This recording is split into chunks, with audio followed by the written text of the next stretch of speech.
Chapter number 12 باہر نکلنے کے قوانین۔ لباس اور سطر کے حدود مقرر کرنے کے بعد آخری حکم جو عورتوں کو دیا گیا ہے وہ یہ ہے۔ ترجمہ سورہ احزاب۔ اپنے گھروں میں وقار کے ساتھ بیٹھی رہو اور زمانہ جاہلیت کے سے بناؤ سنگار نہ دکھاتی پھرو۔ اگلا ترجمہ ہے سورہ نور۔ اور اپنے پاؤں زمین پر مارتی ہوئی نہ چلیں کہ جو زینت انہوں نے چھپا رکھی ہے وہ معلوم ہو جائے۔ ایک اور ترجمہ ہے سورہ احزاب۔ بس دبی زبان سے بات نہ کرو کہ جس شخص کے دل میں مرض ہو وہ طمع میں مبتلا ہو جائے۔ وقرنا کی قرأت میں اختلاف ہے۔ عام قراء مدینہ اور بعض کوفیوں نے اسے وقرنا بفتح پڑھا ہے جس کا مصدر قرار ہے۔ اس لحاظ سے ترجمہ یہ ہوگا کہ اپنے گھروں میں ٹھہری رہو یا جمی رہو۔ عام قراء بصرہ اور کوفہ نے وقرنا بکسر قاف پڑھا ہے جس کا مقصد وقار ہے۔ اس لحاظ سے معنی یہ ہوں گے کہ اپنے گھروں میں وقار اور سکینت کے ساتھ رہو۔ تبرج کے دو معنی ہیں، ایک زینت اور محاسن کا اظہار، دوسرے چلنے میں ناز و انداز دکھانا، اتراتے ہوئے چلنا، اٹھلانا، لچکے کھانا، جسم کو توڑنا، ایسی چال اختیار کرنا جس میں ایک ادا پائی جاتی ہو۔ آیت میں یہ دونوں معنی مراد ہیں۔ جاہلیت اولیٰ میں عورتیں خوب بن سنور کر نکلتی تھیں جس طرح دور جدید کی جاہلیت میں نکل رہی ہیں۔ پھر چال بھی قصداً ایسی اختیار کی جاتی تھی کہ ہر قدم زمین پر نہیں بلکہ دیکھنے والوں کے دلوں پر پڑے۔ اس کیفیت کو سمجھنے کے لیے کسی تاریخی بیان کی حاجت نہیں۔ کسی ایسی سوسائٹی میں تشریف لے جائیے جہاں مغربی وضع کی خواتین تشریف لاتی ہوں۔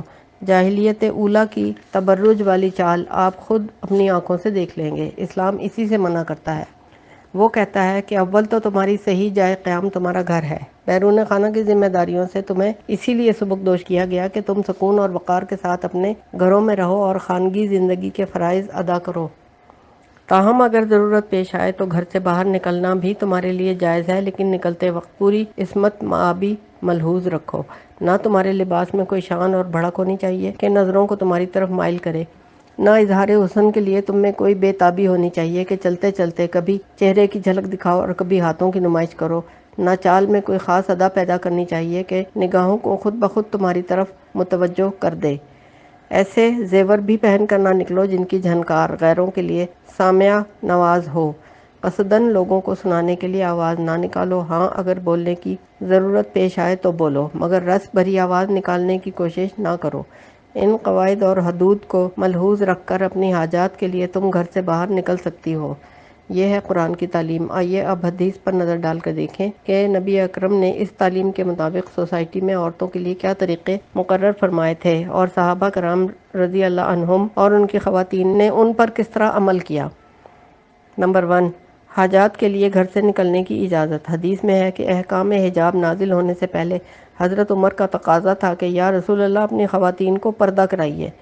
ایک مرتبہ ام المومنین حضرت سودا بنت زمعہ رات کے وقت باہر نکلیں تو حضرت عمر نے انہیں دیکھ لیا اور پکار کر کہا کہ سودا، ہم نے تمہیں پہچان لیا۔ اس سے ان کا مقصد یہ تھا کہ کسی طرح خواتین کا گھروں سے نکلنا ممنوع ہو جائے۔ اس کے بعد جب احکام حجاب نازل ہوئے تو حضرت عمر رضی اللہ عنہ کی بن آئی۔ انہوں نے عورتوں کے باہر نکلنے پر زیادہ روک ٹوک شروع کر دی۔ ایک مرتبہ پھر حضرت سودا کے ساتھ وہی صورت پیش آئی۔ وہ گھر سے نکلیں اور عمر نے انہیں ٹوکا۔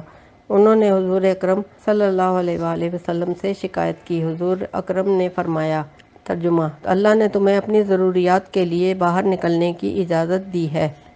حاشیے میں لکھا ہے یہ متعدد احادیث کا لب لباب ہے۔ اس سے معلوم ہوا کہ وقرنا فی بیوتکن کے حکم قرآنی کا منشا یہ نہیں ہے کہ عورتیں گھر کے حدود سے قدم کبھی باہر نکالیں ہی نہیں۔ حاجات اور ضروریات کے لیے انہیں نکلنے کی پوری اجازت ہے، مگر یہ اجازت نہ غیر مشروط ہے نہ غیر محدود۔ عورتیں اس کی مجاز نہیں ہیں کہ آزادی کے ساتھ جہاں چاہیں پھریں اور مردانہ اجتماعات میں گھل مل جائیں۔ حاجات و ضروریات سے شریعت کی مراد ایسی واقعی حاجات و ضروریات ہیں جن میں در حقیقت نکلنا اور باہر کام کرنا عورتوں کے لیے ناگزیر ہو۔ اب یہ ظاہر ہے کہ تمام عورتوں کے لیے تمام زمانوں میں نکلنے اور نہ نکلنے کی ایک ایک صورت بیان کرنا اور ہر موقع کے لیے رخصت کے علیحدہ علیحدہ حدود مقرر کر دینا ممکن نہیں ہے۔ البتہ شارع نے زندگی کے عام حالات میں عورتوں کے لیے نکلنے کے جو قاعدے مقرر کیے تھے اور حجاب کی حدود میں جس طرح کمی اور بیشی کی تھی، اس سے قانون اسلامی کی اسپرٹ اور اس کے رجحان کا اندازہ کیا جا سکتا ہے، اور اس کی سمجھ کو انفرادی حالات اور جزوی معاملات میں حجاب کے حدود اور موقع و محل کے لحاظ سے ان کی کمی اور بیشی کے اصول ہر شخص خود معلوم کر سکتا ہے۔ اس کی توضیح کے لیے ہم مثال کے طور پر چند مسائل بیان کرتے ہیں۔ نمبر 2 پوائنٹ ہے مسجد میں آنے کی اجازت اور اس کے حدود۔ یہ معلوم ہے کہ اسلام میں سب سے اہم فرض نماز ہے، اور نماز میں حضور مسجد اور شرکت جماعت کو بڑی اہمیت دی گئی ہے، مگر نماز باجماعت کے باب میں جو احکام مردوں کے لیے ہیں ان کے بالکل برعکس احکام عورتوں کے لیے ہیں۔ مردوں کے لیے وہ نماز افضل ہے جو مسجد میں جماعت کے ساتھ ہو، اور عورتوں کے لیے وہ نماز افضل ہے جو گھر میں انتہائی خلوت کی حالت میں ہو۔ امام احمد اور طبرانی نے ام حمید سعدیہ کی یہ حدیث نقل کی ہے کہ ترجمہ انہوں نے عرض کیا، یا رسول اللہ صلی اللہ علیہ وآلہ وسلم، میرا جی چاہتا ہے کہ آپ کے ساتھ نماز پڑھوں۔ حضور اکرم نے فرمایا، مجھے معلوم ہے، مگر تیرا ایک گوشے میں نماز پڑھنا اس سے بہتر ہے کہ تو اپنے حجرے میں نماز پڑھے، اور تیرا حجرے میں نماز پڑھنا اس سے بہتر ہے کہ تو اپنے گھر کے دالان میں نماز پڑھے، اور تیرا دالان میں نماز پڑھنا اس سے بہتر ہے کہ تو اپنے محلے کی مسجد میں نماز پڑھے، اور تیرا اپنے محلے کی مسجد میں نماز پڑھنا اس سے بہتر ہے کہ جامع مسجد میں نماز پڑھے۔ اس کے آگے اب حاشیے میں دیا ہوا، عورت کو اس قدر خلوت میں نماز پڑھنے کی ہدایت جس مصلحت سے دی گئی ہے اسے خود عورتیں زیادہ بہتر سمجھ سکتی ہیں۔ مہینے میں چند روز ایسے آتے ہیں جن میں عورت کو مجبوراً نماز ترک کرنا پڑتی ہے، اور اس طرح وہ بات ظاہر ہو جاتی ہے جسے کوئی حیادار عورت اپنے بھائی بہنوں پر بھی ظاہر کرنا پسند نہیں کرتی۔ بہت سی عورتیں اسی شرم کی وجہ سے تارک صلاۃ ہو جاتی ہیں۔ شارع نے اس بات کو محسوس کر کے ہدایت فرمائی کہ چھپ کر خلوت کے ایک گوشے میں نماز پڑھا کرو، تاکہ کسی کو یہ معلوم ہی نہ ہو کہ تم کب نماز پڑھتی ہو اور کب چھوڑ دیتی ہو، مگر یہ صرف ہدایت ہے، تاکید اور حکم نہیں ہے۔ عورتیں گھر میں اپنی الگ جماعت کر سکتی ہیں، اور عورت ان کی امامت کر سکتی ہے۔ ام ورقہ بن نوفل کو آن حضور نے اجازت دی تھی کہ عورتوں کی امامت کریں۔ دارقطنی اور بیہقی کی روایت ہے کہ حضرت عائشہ نے عورتوں کی امامت کی اور صف کے بیچ میں کھڑے ہو کر نماز پڑھائی۔ اسی سے یہ مسئلہ معلوم ہوتا ہے کہ عورت جب عورتوں کی جماعت کو نماز پڑھائے تو اسے امام کی طرح صف کے آگے نہیں بلکہ صف کے درمیان کھڑا ہونا چاہیے۔ اسی مضمون کی حدیث ابو داؤد میں ابن مسعود سے منقول ہے، جس میں حضور اکرم نے فرمایا کہ ترجمہ عورت کا اپنی کوٹھڑی میں نماز پڑھنا اس سے بہتر ہے کہ وہ اپنے کمرے میں نماز پڑھے، اور اس کا اپنے چور خانے میں نماز پڑھنا اس سے بہتر ہے کہ وہ اپنی کوٹھڑی میں نماز پڑھے۔ دیکھیے یہاں ترتیب بالکل الٹ گئی ہے۔ مرد کے لیے سب سے ادنا درجے کی نماز یہ ہے کہ وہ ایک گوشہ تنہائی میں پڑھے، اور سب سے افضل یہ کہ وہ بڑی سے بڑی جماعت میں شریک ہو، مگر عورت کے لیے اس کے برعکس انتہائی خلوت کی نماز میں فضیلت ہے، اور اس خفیہ نماز کو نہ صرف نماز باجماعت پر ترجیح دی گئی ہے بلکہ اس نماز سے بھی افضل کہا گیا ہے جس سے بڑھ کر کوئی نعمت مسلمان کے لیے ہو ہی نہیں سکتی، یعنی مسجد نبوی کی جماعت، جس کے امام خود امام الانبیاء محمد صلی اللہ علیہ وآلہ وسلم تھے۔ آخر اس فرق اور امتیاز کی وجہ کیا ہے؟ یہی نہ کہ شارع نے عورت کے باہر نکلنے کو پسند نہیں کیا اور جماعت میں ذکور و اناث کے خلط ملط ہونے کو روکنا چاہا، مگر نماز ایک مقدس عبادت ہے اور مسجد ایک پاک مقام ہے۔ شارع حکیم نے اختلاط صنفین کو روکنے کے لیے اپنے منشا کا اظہار تو فضیلت اور عدم فضیلت کی تفریق سے کر دیا، مگر ایسے پاکیزہ کام کے لیے ایسی پاک جگہ پر آنے سے عورتوں کو منع نہیں کیا۔ حدیث میں یہ اجازت جن الفاظ کے ساتھ آئی ہے وہ شارع کی بے نظیر حکیمانہ شان پر دلالت کرتے ہیں۔ فرمایا ترجمہ خدا کی لونڈیوں کو خدا کی مسجدوں میں آنے سے منع نہ کرو، جب تم میں سے کسی کی بیوی مسجد جانے کی اجازت مانگے تو وہ اسے منع نہ کرے۔ ایک اور ترجمہ ہے، اپنی عورتوں کو مسجدوں سے نہ روکو مگر ان کے گھر ان کے لیے زیادہ بہتر ہیں۔ یہ الفاظ خود ظاہر کر رہے ہیں کہ شارع عورتوں کو مسجد میں جانے سے روکتا تو نہیں ہے، کیونکہ مسجد میں نماز کے لیے جانا کوئی برا فعل نہیں جسے ناجائز قرار دیا جا سکے، مگر مصلحت اس کے بھی متقاضی نہیں کہ مساجد میں ذکور و اناث کی جماعت مخلوط ہو جائے، لہٰذا انہیں آنے کی اجازت تو دے دی، مگر یہ نہیں فرمایا کہ عورتوں کو مسجدوں میں بھیجو یا اپنے ساتھ لایا کرو، بلکہ صرف یہ کہا ہے کہ اگر وہ افضل نماز کو چھوڑ کر ادنا درجے کی نماز پڑھنے کے لیے مسجد میں آنا ہی چاہیں اور اجازت مانگیں تو منع نہ کرو۔ حضرت عمر جو روح اسلام کے بڑے رازدان تھے، شارع کی اس حکمت کو خوب سمجھتے تھے، چنانچہ موطا میں مذکور ہے کہ ان کی بیوی عاتقہ بنت زید سے ہمیشہ ان کی کشمکش رہا کرتی تھی۔ حضرت عمر نہ چاہتے تھے کہ وہ مسجد میں جائیں، مگر انہیں جانے پر اصرار تھا۔ وہ اجازت مانگتی تو آپ ٹھیک ٹھیک حکم نبوی پر عمل کر کے بس خاموش ہو جاتے۔ مطلب یہ تھا کہ ہم تمہیں روکتے نہیں ہیں، مگر صاف صاف اجازت بھی نہ دیں گے۔ وہ بھی اپنی بات کی پکی تھیں، کہا کرتی تھیں کہ خدا کی قسم میں جاتی رہوں گی جب تک کہ صاف الفاظ میں منع نہ کریں گے۔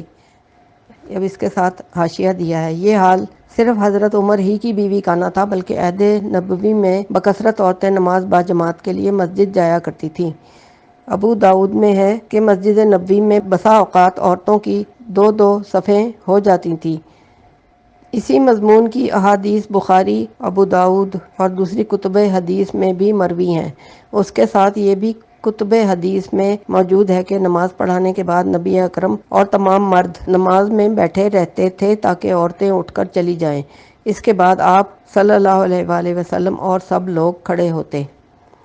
پوائنٹ نمبر 3 ہے مسجد میں آنے کی شرائط۔ حضور مساجد کی مسجد میں حاضری کی اجازت دینے کے ساتھ چند شرائط بھی مقرر کر دی گئیں۔ ان میں سے پہلی شرط یہ ہے کہ دن کے اوقات میں مسجد میں نہ جائیں، بلکہ صرف ان نمازوں میں شریک ہوں جو اندھیرے میں پڑھی جاتی ہوں، یعنی عشاء اور فجر۔ حدیث کا ترجمہ ہے، حضرت ابن عمر کے شاگرد خاص حضرت نافع کہتے ہیں کہ رات کی تخصیص اس لیے کہ رات کی تاریکی میں اچھی طرح پردہ داری ہو سکتی ہے۔ حضرت عائشہ فرماتی ہیں کہ رسول اللہ صبح کی نماز ایسے وقت پڑھتے تھے کہ جب عورتیں نماز کے بعد اپنی اوڑھنیوں میں لپٹی ہوئی مسجد سے پلٹتیں تو تاریکی کی وجہ سے پہچانی نہ جاتی تھیں۔ دوسری شرط یہ ہے کہ مسجد میں زینت کے ساتھ نہ آئیں اور نہ خوشبو لگا کر آئیں۔ حضرت عائشہ فرماتی ہیں کہ ایک مرتبہ حضور اکرم مسجد میں تشریف فرما تھے کہ قبیلہ مزینہ کی ایک بہت بنی سنوری ہوئی عورت بڑے ناز و انداز کے ساتھ چلتی ہوئی آئی۔ حضور اکرم نے فرمایا، لوگوں اپنی عورتوں کو زینت اور ناز و انداز کے ساتھ مسجد میں آنے سے روکو۔ خوشبو کے متعلق فرمایا کہ جس رات تمہیں نماز میں شریک ہونا ہو اس رات کو کسی قسم کا عطر لگا کر نہ آؤ، نہ بخور استعمال کرو، بالکل سادہ لباس میں آؤ۔ جو عورت خوشبو لگا کر آئے گی اس کی نماز نہ ہوگی۔ تیسری شرط یہ ہے کہ عورتیں جماعت میں مردوں کے ساتھ خلط ملط نہ ہوں اور نہ آگے کی صفوں میں آئیں، انہیں مردوں کی صفوں کے پیچھے کھڑا ہونا چاہیے۔ فرمایا کہ مردوں کے لیے بہترین مقام آگے کی صفوں میں ہے اور بدترین مقام پیچھے کی صفوں میں، اور عورتوں کے لیے بہترین مقام پیچھے کی صفوں میں ہے اور بدترین مقام آگے کی صفوں میں۔ جماعت کے باب میں حضور اکرم نے یہ قاعدہ بھی مقرر کر دیا تھا کہ عورت اور مرد پاس پاس کھڑے ہو کر نماز نہ پڑھیں، خواہ وہ شوہر اور بیوی یا ماں اور بیٹا ہی کیوں نہ ہوں۔ حضرت انس کا بیان ہے کہ میری نانی ملیکہ نے حضور کی دعوت کی۔ کھانے کے بعد آپ صلی اللہ علیہ وآلہ وسلم نماز کے لیے اٹھے۔ میں اور یتیم، یہ غالباً حضرت انس کے بھائی کا نام تھا، میں اور یتیم حضور اکرم کے پیچھے کھڑے ہوئے اور ملیکہ ہمارے پیچھے کھڑی ہوئیں۔ حضرت انس کی دوسری روایت یہ ہے کہ حضور اکرم نے ہمارے گھر میں نماز پڑھی، میں اور یتیم آپ کے پیچھے کھڑے ہوئے اور میری ماں ام سلیم ہمارے پیچھے کھڑی ہوئیں۔ حضرت ابن عباس کی روایت ہے کہ ایک مرتبہ حضور اکرم نماز کے لیے اٹھے، میں آپ کے پہلو میں کھڑا ہوا اور حضرت عائشہ ہمارے پیچھے کھڑی ہوئیں۔ چوتھی شرط یہ ہے کہ عورتیں نماز میں آواز بلند نہ کریں۔ قاعدہ یہ مقرر کیا گیا ہے کہ اگر نماز میں امام کو کسی چیز پر متنبہ کرنا ہو تو مرد سبحان اللہ کہیں اور عورتیں دستک دیں۔ ان تمام حدود و قیود کے باوجود جب حضرت عمر کو جماعت میں ذکور و اناث کے خلط ملط ہونے کا اندیشہ ہوا تو آپ نے مسجد میں عورتوں کے لیے ایک دروازہ مختص فرما دیا اور مردوں کو اس دروازے سے آنے جانے کی ممانعت کر دی۔ اگلی ہیڈنگ ہے حج میں عورتوں کا طریقہ۔ اسلام کا دوسرا اجتماعی فریضہ حج ہے۔ یہ مردوں کی طرح عورتوں پر بھی فرض ہے، مگر حتی الامکان عورتوں کو طواف کے موقع پر مردوں کے ساتھ خلط ملط ہونے سے روکا گیا ہے۔ بخاری میں روایت ہے کہ عہد نبوی میں عورتیں مردوں کے ساتھ طواف کرتی تھیں مگر خلط ملط نہ ہوتی تھیں۔ فتح الباری میں ابراہیم نخعی سے روایت ہے کہ حضرت عمر نے طواف میں عورتوں اور مردوں کو گڈمڈ ہونے سے روک دیا تھا۔ ایک مرتبہ ایک مرد کو آپ نے عورتوں کے مجمع میں دیکھا تو پکڑ کر کوڑے لگائے۔ موطا میں ہے کہ حضرت عبداللہ بن عمر اپنے بال بچوں کو مزدلفہ سے منی آگے روانہ کر دیا کرتے تھے تاکہ لوگوں کے آنے سے پہلے صبح کی نماز اور رمی سے فارغ ہو جائیں۔ نیز حضرت ابوبکر کی صاحبزادی حضرت اسماء صبح اندھیرے منہ منی تشریف لے جاتی تھیں کہ نبی اکرم کے عہد میں عورتوں کے لیے یہی دستور تھا۔ اگلی ہیڈنگ ہے جمعہ اور عیدین میں عورتوں کی شرکت۔ جمعہ اور عیدین کے اجتماعات اسلام میں جیسی اہمیت رکھتے ہیں محتاج بیان نہیں۔ ان کی اہمیت کو مد نظر رکھ کر شارع نے خاص طور پر ان اجتماعات کے لیے وہ شرط اڑا دی جو عام نمازوں کے لیے تھی، یعنی یہ کہ عورتیں دن میں شریک جماعت نہ ہوں۔ اگرچہ جمعے کے متعلق یہ تصریح ہے کہ عورتیں فرضیت جمعہ سے مستثنیٰ ہیں اور عیدین میں بھی عورتوں کی شرکت ضروری نہیں، لیکن اگر وہ چاہیں تو نماز با جماعت کی دوسری شرائط کی پابندی کرتے ہوئے ان جماعتوں میں شریک ہو سکتی ہیں۔ حدیث سے ثابت ہے کہ رسول اللہ خود اپنی خواتین کو عیدین میں لے جاتے تھے۔ آگے ترجمہ ہے۔ عطیہ کی روایت ہے کہ رسول اللہ صلی اللہ علیہ وآلہ وسلم کنواری اور جوان لڑکیوں اور گھر گھرستنوں اور ایام والی عورتوں کو عیدین میں لے جاتے تھے۔ جو عورتیں نماز کے قابل نہ ہوتیں وہ جماعت سے الگ رہتیں اور دعا میں شریک ہو جاتی تھیں۔